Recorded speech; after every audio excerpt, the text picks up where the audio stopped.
தேவனே, இன்று என்னை உருமாற்றும். ஏப்ரல் மாதம் 9ஆம் தேதி. தேவன் அனுதினமும் வேலை செய்கிறார். ஒருமுறை நான் இருசக்கர ஆட்டோமொபைல் பணிமனையிலே நிற்க நேர்ந்த போது ஒரு வாசகத்தை வாசித்தேன். 24 மணி நேரமும் இயங்கும். அந்த அறிவிப்பு பலகைக்கு கீழே பார்த்தபோது கடையின் கதவு மூடப்பட்டிருந்தது.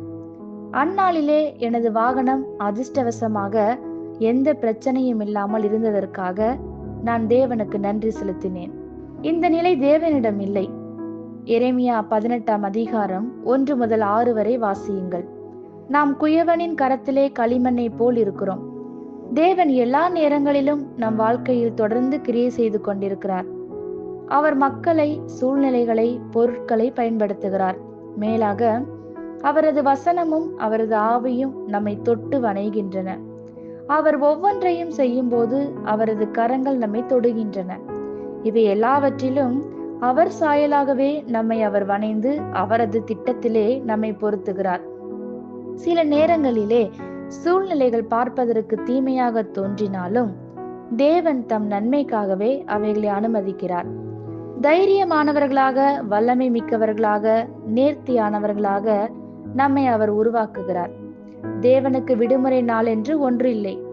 தேவன் உங்களுக்காக ஊக்கமுள்ளவராக, கடமையாக, முழுமனதோடு, அர்ப்பணிப்போடு கிரியை செய்கிறவர்.